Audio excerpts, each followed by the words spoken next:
va a presentar a continuación aquello que anticipamos en la apertura. Muy bien, perfecto. Sí, para ayudarnos a pensar, decíamos hoy, para traer algunas reflexiones sobre lo que ha ocurrido el fin de semana y sobre lo que todavía por suerte ocurre, porque hay que decir que las repercusiones sobre la movilización del orgullo antifascista continúan en la conversación pública y esperemos que sigan durante mucho tiempo más.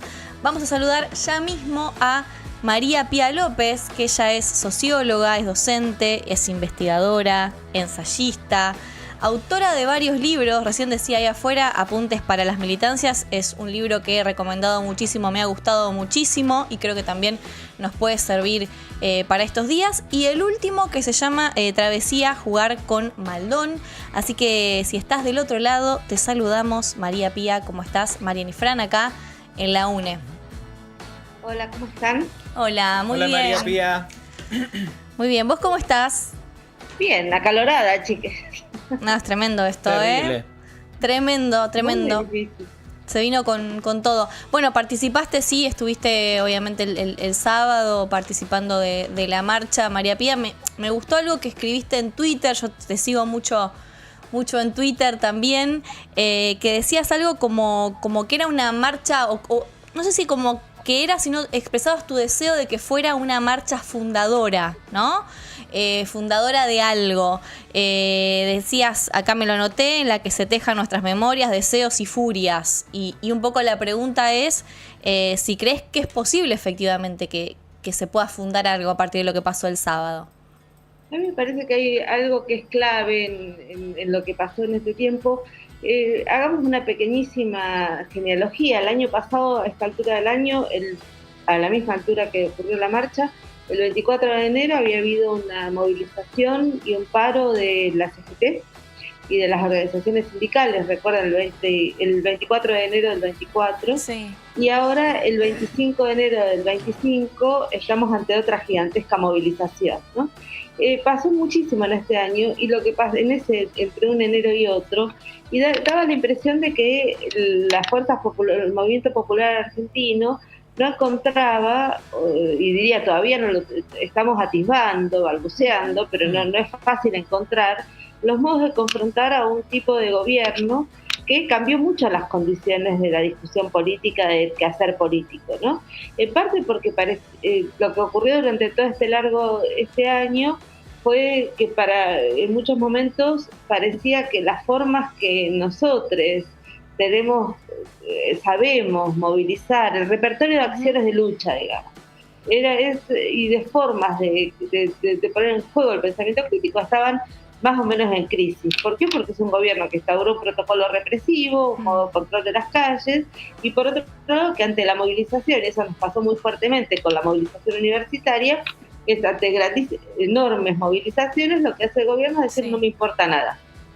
Sí. Entonces, ante eso, para el movimiento popular, los movimientos populares se hace muy difícil, porque entonces, ¿con qué clave nos movilizamos? Si enfrente no tenemos un actor político que pueda decir, que diga, bueno, respondo a la movilización, atiendo el conflicto, acepto algunas mejoras. Eso no ocurre muy parcialmente. Sí. Entonces ahí me parece que tuvimos que ir construyendo una gimnasia o un hacer de la movilización que nos permita sostenernos aún con esa nueva dificultad. A mí me interesó mucho lo que pasó el sábado, y creo que en ese sentido decía, quizás estamos ante un momento fundacional, porque es una movilización que no fue conducida, atravesada, organizada por organizaciones políticas preexistentes, ¿no? Hubo sindicatos, hubo partidos, pero no fueron no formaron parte de la organización. Uh-huh. Exactamente. Entonces ahí la pregunta, estamos ante un tipo de movilización que es más silvestre, más plebeya, más no querría decir autónoma, pero toda movilización tiene ese corazón autónomo, aunque esté realizada por partidos. Más horizontal, sí, quizás también. Más horizontal. Hubo una asamblea, ¿no? Uh-huh. Una asamblea que se definió, que comenzó en Parque Lezama, por lo menos y ahora voy a hacer un porteñismo fuerte, voy a hablar de lo que me parece que ocurrió en la capital, en la Ciudad Autónoma de Buenos Aires, y porque estamos ante una movilización que fue una movilización federal, o sea que en cada una de las regiones, Sí. de las ciudades en las que transcurrió, habrá tenido un proceso diferente. Exactamente. ¿No? Y eso es lo que es muy interesante, que no ocurre lo mismo a distinta escala en una ciudad y en otras, sino que pasan otras cosas, ¿no? Eso me parece que hay que pensarlo para esta movilización, pero me parece que lo que ocurrió en la de Buenos Aires, en la Ciudad Autónoma de Buenos Aires, fue un proceso organizativo, que se dio un proceso asambleario y que tomó dos definiciones que son fundamentales, me parece. Definirse como asamblea antifascista y definirse como asamblea antirracista. Sí. Es decir, ahí donde hay, por eso yo diría, no es es una movilización que tuvo un fuerte componente identitario, porque fue encarnada, conducida, movilizada por las personas que habían sido denostadas en el discurso y las identidades de género y de orientación sexual, que habían sido atacadas gravemente por el presidente en el discurso de Davos. Es decir, fue una movilización conducida y organizada desde el movimiento LGTBQI+, Sí. ¿no? Eso está claro, pero al mismo tiempo es una movilización que dice no nos restringimos, por lo menos, a una política identitaria. Pues nos definimos como antifascistas, es decir, nos definimos en función de la crítica a lo que este gobierno tiene, muy enfáticamente, de restricción de las libertades, las orientaciones de vida, en términos generales, y también lo que me parece que un compañero recupera esto que decía Toni Negri, que es el fascismo es el oscurecimiento de la vida. Totalmente.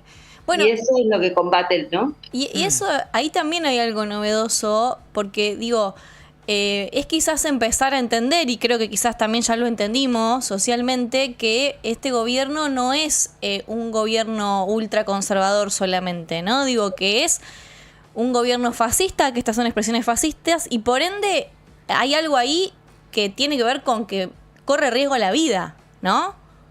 Exactamente. Nosotros venimos movilizando desde marzo del año pasado, desde el 8 de marzo del año pasado, desde un colectivo, que es la colectivo de colectivos, que es la columna Mostri, venimos movilizando con la consigna "La vida está en riesgo". Y la vida está en riesgo por estas razones. Está en riesgo está en riesgo cuando se recortan jubilaciones, está en riesgo cuando se despiden personas que son esenciales para la atención de salud, está en riesgo cuando se queman bosques y bosques en el sur argentino, está en riesgo cuando prima una lógica absolutamente neoliberal de concepción de lo social, y al mismo tiempo que prima esa lógica neoliberal, se acentúa la defensa de la crueldad como legitimación del orden. No, eso nos pone en un estado nuevo, en una situación nueva. Por eso vos decías recién, no es un gobierno conservador más. Yo creo que no, que es un gobierno que, lejos de conservar, viene a transformar radicalmente. Sí. Entonces no es un gobierno conservador, es un gobierno fundador. Lo que pasa es que lo que están tratando de fundar este gobierno, podríamos decir, es al mismo tiempo lo más viejo, recontra viejo, que es un orden del capital sin ninguna mediación. Es el orden del capital sin mediaciones que gobiernan los dueños de los multimillonarios, ¿no? Lo vemos con Trump y lo vemos acá. Y que ese gobierno de la oligarquía tecnológica, mediática y capitalista no tenga ninguna restricción. Una restricción de defensa de la vida. Eso a mí me parece que es el proyecto fundamental, pero al mismo tiempo, para poder situar ese proyecto, que es el proyecto de fundación de un viejísimo capitalismo, del capitalismo antes de la preocupación por la reproducción social, es decir, antes de los estados de bienestar, para poder sostener ese capitalismo, deben llevar adelante lo que explicitan como la batalla cultural. Es decir, transformar los modos en que pensamos lo social, los modos en que pensamos los sujetos, los modos en que pensamos las tramas vitales, desplazarlas para pensar estrictamente en términos de la competencia individual, ¿no? Y del control y de la guerra entre personas, ¿no? Ese me parece que es el punto. Por eso la batalla cultural es contra las formas del estado de bienestar, es contra la memoria, es contra los sujetos, es contra las subjetividades díscolas en términos de feminismos y transfeminismos, ¿no? Eso me parece que es el halo. Hay que pensar, con este gobierno, la articulación fuertísima que tiene entre economía y lo que llama batalla cultural. Sí, absolutamente. Ahora, yo sigo pensando en esto de qué herramientas tenemos también ante esto que, si bien recién decías, es como muy antiguo para nosotros como generación, es relativamente novedoso. Digo, ¿qué herramientas de combate tenemos, de organización? Insisto con esto porque, bueno, lo decías recién, los sindicatos, los partidos políticos o las formas de organización que uno por lo general conoce más tradicionales, no están teniendo, al menos, no están teniendo una participación activa. Sí estuvieron en la marcha, por supuesto, pero no fueron los que convocaron, ¿no? Entonces, ¿qué herramientas tenemos como pueblo argentino para poder organizarnos, para combatirnos? ¿Qué es lo que quizás, Pilar, vos decís, esto lo hemos aprendido con la historia? Y digo, el límite me parece un montón, ¿no? Que la sociedad argentina diga, bueno, es hasta acá, eso me parece que es algo aprendido. Pero ¿qué otras cosas tenemos para poder, no sé, en todo caso hasta, diría, rearmar o encontrar una alternativa a todo esto, ¿no? Una alternativa de organización política, que se presente a elecciones, que gane en un sistema democrático? La verdad, yo te diría, lo primero que tenemos es que es algo difícil de decir ante tu pregunta, que es tener mucha paciencia. Claro. Tener mucha paciencia en el sentido de una paciencia activa, una paciencia. Quienes vivimos la década del 90, vivimos como grandes, digamos, como personas jóvenes que estábamos en el plano del espacio público. Sabíamos que, podemos recordar que durante esa década vivimos la sensación de mucha desazón, ¿no? Estábamos viendo la destrucción formidable del país, la reestructuración neoliberal de todas las relaciones, al mismo tiempo que eso coexistía con la devastación del sistema universitario, el indulto a los genocidas. Digo, eso en los 90 que esta gente viene a memorar y a volver a poner en juego. Y al mismo tiempo todo eso con resistencias muy limitadas, mucho más acotadas que ahora, y también con un gobierno, el gobierno de Menem era un gobierno que todo el tiempo ante las movilizaciones decía lo mismo que ahora dice este gobierno, que es no me van a torcer el brazo, ¿no? Y así asistimos a fenómenos de destrucción muy hondos de la estructura social y de transformación de la estructura social argentina, ¿no? Que podríamos decir fueron los 90, como fue antes del 76, solo que en el 76 requirieron, como decía Walsh, implantar un enorme sistema de terrorismo de Estado para poder llevar adelante el crimen social, que era el despojo de las clases trabajadoras, ¿no? Sí. Y el cambio de las relaciones entre clases. Bueno, yo creo que estamos ante una nueva ola de ese tipo de procesos de reconversión de la estructura social argentina, y con el objetivo fundamental de transformar lo que sería el etos de una sociedad, ¿no? Los lazos cooperativos, las formas de reconocernos unos a otros, las formas de convivir, eso me parece está en juego. Entonces, creo que las herramientas que tenemos no son ninguna, quizás en principio puedan ser en muchos casos herramientas pequeñas, puedan ser las herramientas de la construcción colectiva de lazos, la construcción de memorias y de afinidades. Lo que pasa en una infinidad de lugares y de espacios, que es que no se deja solo a nadie, ¿no? No se abandona a nadie a su suerte. Bueno, eso, que es una imagen que podemos tener a la hora de acompañar una lucha, ¿no? No podemos dejar soles a las trabajadoras y trabajadores del Hospital Bonaparte, por ejemplo, porque esas compañeras y compañeros nunca dejaron soles a nadie. Otra de las personas que fueron a pedir asistencia y consultas allí. Bueno, me parece que hay un principio que es, puede parecer muy pequeño, pero no dejar a nadie en banda. Sí. Y sostener, y lo pienso con algo que es muy difícil, que hemos visto la soledad infinita con la que ha transcurrido la gran soledad con la ha transcurrido esa lucha durante este año, que es la lucha de los jubilados, ¿no? Que de miércoles a miércoles están realizando una protesta en frente del Congreso. Es verdad, siguen además esas protestas. De hecho, el miércoles pasado hubo una nueva represión. Exactamente. Y sin embargo, bueno, sí, desde los medios de comunicación también hacemos la autocrítica, hemos también quizás soltado el tema, porque a veces, bueno, viene por tantos lados el bombardeo, ¿no? De quita de derechos y demás, que uno no sabe bien por dónde pararse. Igual ahora siento que está un poco más organizado todo, ¿no? Siento que al principio estábamos todas y todos más abrumados, ¿no? Que no sabíamos bien para qué lado salir ni qué batalla dar. Estaba muy de moda eso, bueno, elijamos las batallas que vamos a dar.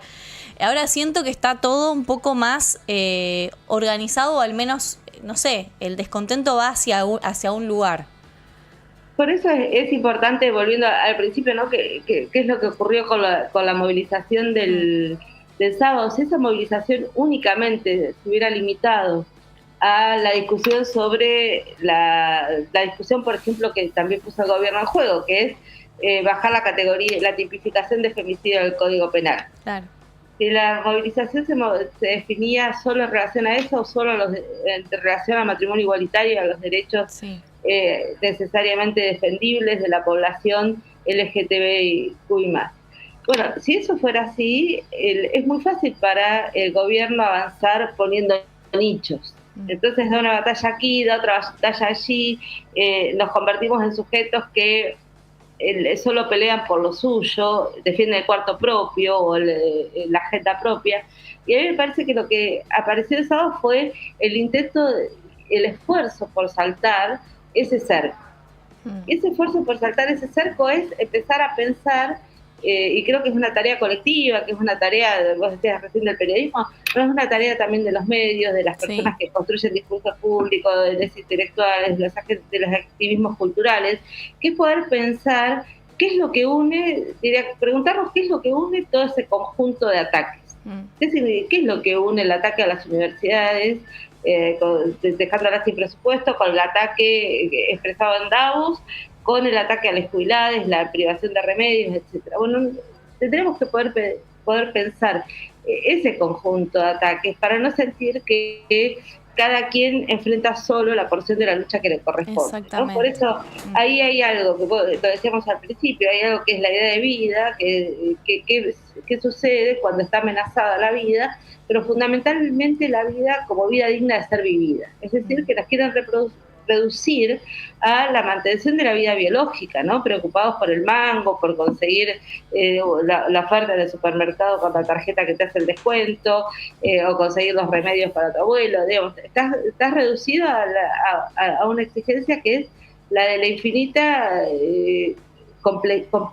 complejidad de lo cotidiano. Totalmente. ¿No? Me parece que ante eso me parece que hay que poder hacer una apuesta democrática para la posibilidad de construir una vida digna de ser vivida para todos, ¿no? Sí. Y ahí lo del sábado me parece que fue ejemplar también en otro sentido, que es precisamente ese todes tiene que partir de la aceptación de las más rotundas diferencias entre nosotros.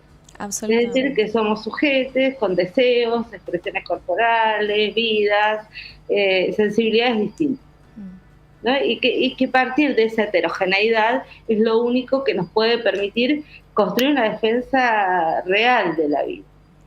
Eso es muy interesante lo que estás diciendo. Estamos hablando con María Pía López, socióloga, ensayista, investigadora, escritora, docente.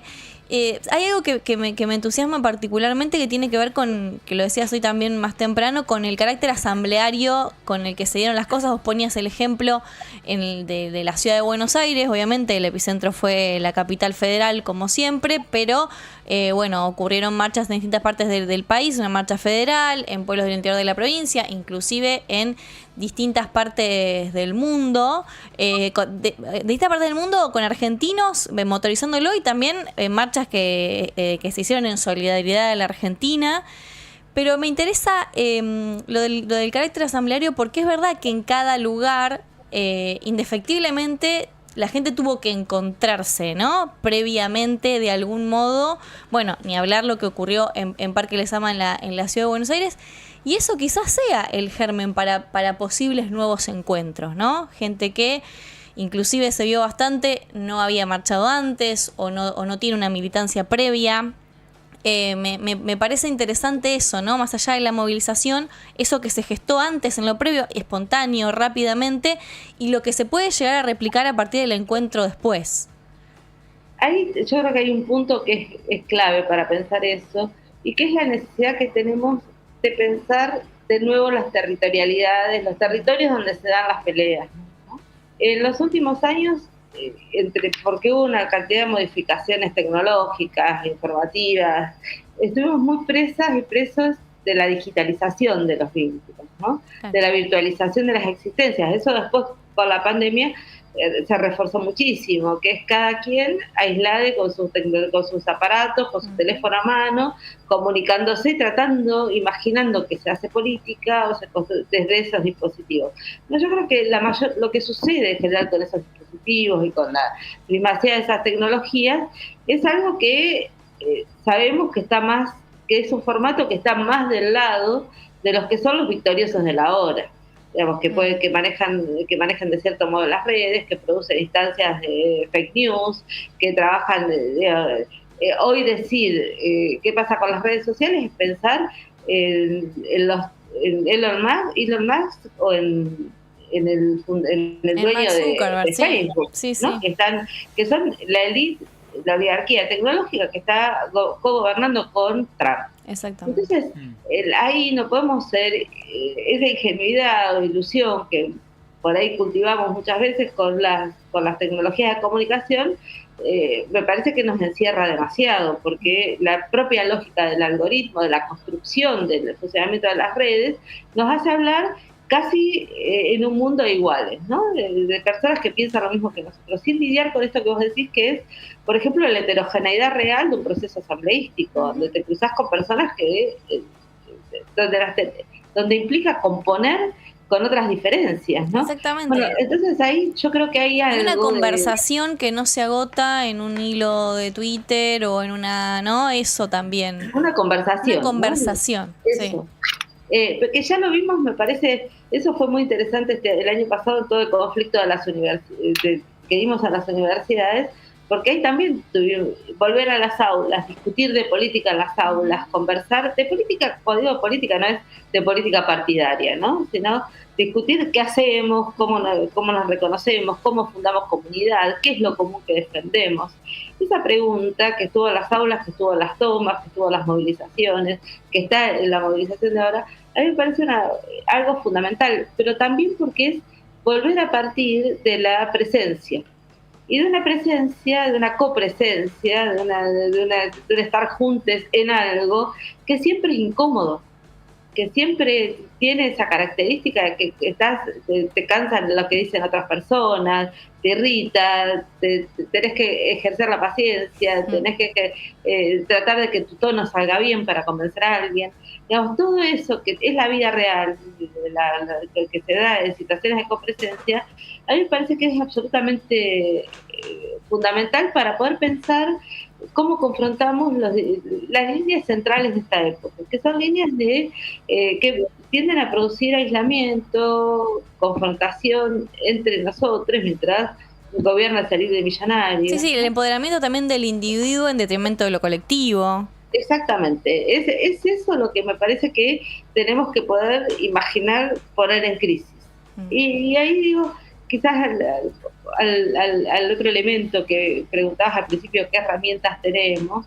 Yo diría, hay otra herramienta difícil que a veces escasea, pero a mí me parece que, viendo cosas que ocurrieron el sábado, no apareció con mucha fuerza, que es la cuestión de imaginar, ¿no? Es decir, también de saltar otro cerco, que es el cerco de las opciones que aparecen delimitadas en un cierto presente, ¿no? Uh-huh. Bueno, acá hay que elegir A o B, hay que estar de este lado del otro. Y me parece que algo que pasó en relación a la enorme movilización fue también la puesta en marcha de otro tipo de narrativas, otro tipo de sensibilidades, otro tipo de porosidades, que no se limitaban a esto o lo otro, ¿no? Sí. Por eso, y yendo con esa imaginación a concebir ese nudo que no entre economía y cultura, que no es decir, la economía es lo real y la cultura es una especie de máscara, esa batalla cultural para eso real que quieren hacer, que es quedarse con todo, sino pensar que quedarse con todo hoy exige, quedarse con todo es fundamentalmente subordinar nuestras vidas, subordinar los cuerpos, subordinar las sensibilidades, organizar un tipo de organizar la lógica de la opresión. Entonces quedarse con todo no es quedarse solo con las riquezas, los bienes comunes que llamamos recursos naturales, es quedarse también con nuestros cuerpos, nuestros deseos, nuestras vidas. Totalmente. Sí, la estigmatización para sostener el ajuste, ¿no? Me parece claro. Digo, hablábamos el otro día acá que empiezan a aparecer algunos discursos en torno a intentar divorciar la idea, digamos, no, bueno, esta cosa de no coincido en el aspecto cultural con el gobierno, pero esperemos a ver qué pasa en el plano de lo económico, ¿no? Como si no fueran cosas que de repente van de la mano y como si nosotros también como argentinos no lo supiéramos a eso. Esos discursos también me asustan o me llaman la atención, pero de repente aparecen más con fuerza en una movilización de estas características y otra vez te llena como de esperanza, digo, esta cosa que decías en relación a la memoria, me parece que está ahí siempre, ¿no? Que sabemos como sociedad poner el límite al menos y después, bueno, a partir de todas estas herramientas veremos cómo construimos de ahora en más, de acá en adelante. Pero bueno, no sé si te da esa sensación también de que estamos un poquito más cerca, ¿no? O al menos, sí, no sé si más cerca, pero me siento más optimista que la semana pasada.